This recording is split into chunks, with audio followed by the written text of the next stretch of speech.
Welcome to Hello Port Hueneme, and I'm your host Tom Dunn, and today we are interviewing the Deputy Community Development Manager, Tony Stewart. Welcome, Tony. Great, thank you. Nice to meet you. Yeah, be here. I have talked to Tony and seen him at most of the city council meetings since, when did you come on? Came on board right at the beginning of April. April, okay. Where did you work, and what led up to, how did you get into community development, and what brought you to Port Hueneme? Okay, well, been in the field for nearly 30 years now. Got my degrees from Cal Poly Pomona, as I call it, the good one. And wait, there's 30 of them, okay? And I, like I said, I started off as a planner. Basically, what got me into it is I wanted to be an architect, but I'm not so much a mathematician as I am more of a researcher and writer, which is more in line with what planners do, but I'm still very interested in the urban design aspect of planning. So I spent most of my career there. I worked in Southern California. I grew up in Temecula, and a few years ago, well, quite a few years ago, 1998 actually, I landed 20 years flies, doesn't it? Yes, it does. And landed a job with the city of Simi Valley. And so that brought me to Ventura County, and I was there for about 14 years before I went to a couple of other organizations, basically to move up in the process and become more of a manager as opposed to just planning, and basically become more experienced with the greater community development field, which typically involves not only planning but building and safety, code enforcement, some housing program aspects as well.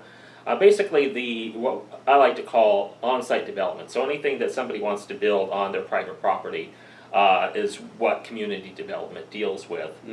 And then at the tail end is if somebody is out of compliance with their conditions of approval or property maintenance, that's when code enforcement gets involved. So we look at everything from the beginning all the way through the end of maintenance and whatnot. So then a few months ago, I was looking for a new job and trying to relocate back to this area.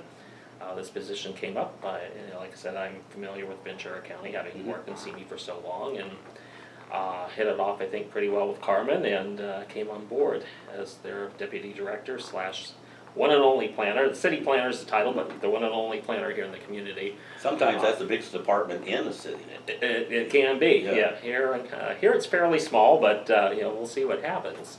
But anyway, so that's basically what brought me here.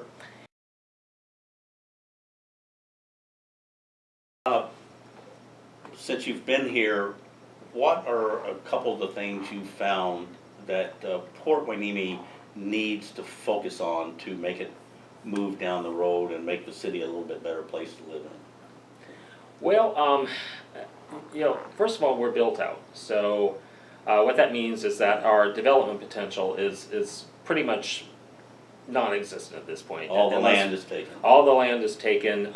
We did a lot back in the 90s, 80s and 90s with redevelopment funds, but when that went away in 2012, statewide, we lost that fantastic resource there. And so pretty much what we have, unless somebody wants to come in and redevelop their own property, is what we have to work with. But there are a few, we've got the city-owned properties, we've got the newly implemented cannabis ordinance that just took effect, that may change, I would think for the better, the community, but at least change the community dynamics a little bit by re-tenanting some of these older buildings with new uses that are revenue generating for the city. There was still a little bit of potential down at the beach, I think, that we are investigating as well. Plus our relationships with the base and the port, and maybe where we could restructure, maybe realign certain property lines and whatnot to get to be more beneficial for all three of the parties involved there. So those are, I think, some of the things that we're looking at globally for the city to bring it in. I noticed at the city council meeting Monday, Steve Kinney, our business he's looking into bringing more business here, Right. mentioned that there are several companies looking at several of the properties that the city owns that they're interested in transferring to private ownership, you know, sell the property so they can put a business or a hotel or something in there. Right. Can you, that would mean a lot more work for you, wouldn't it? It definitely would, yeah. Right now, we're chugging along with, you know, everyday, you know, building additions and, you know, for instance, Mandalay Center where Ralph's is, we've got a lot of activity going on up there with new tenants coming in, quite a few new eateries besides, you know, the Habit.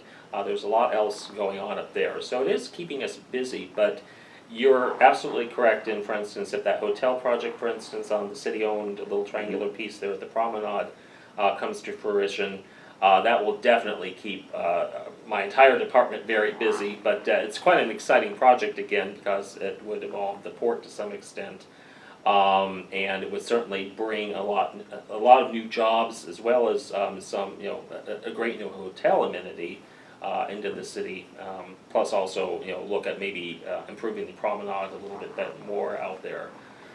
There are some other city-owned properties along the beach that were also mentioned the other night. Those might be a little bit trickier to deal with because of the Coastal Commission and the fact that they've kind of latched on to the portion furthest to the east that's kind of naturalized over the years. And so it'll be, we'll have, I think, our work cut out working with the Coastal Commission as far as actually seeing any redevelopment there. But we do have a couple parcels here in the basically near City Hall along Market Street that we're in negotiations with, or at least considering at this point, that are also potential for sale to any type of user, you know, whether it be the port or, you know, a cannabis or anybody really who wants to come in.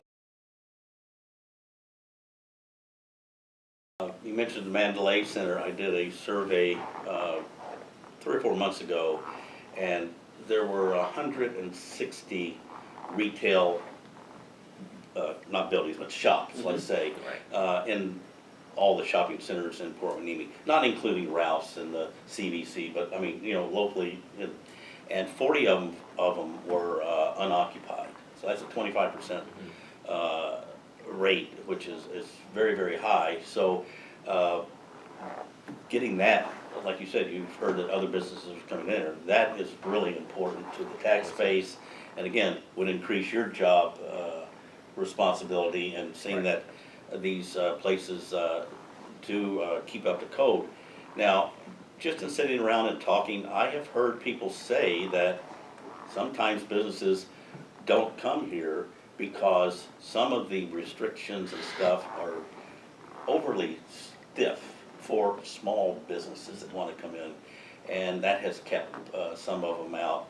And we've talked about this a few months back, and I think it was Steve or Tom Mayer mentioned that they were going to look into it and try to make it more business friendly to get businesses started. So I think that would involve your participation also.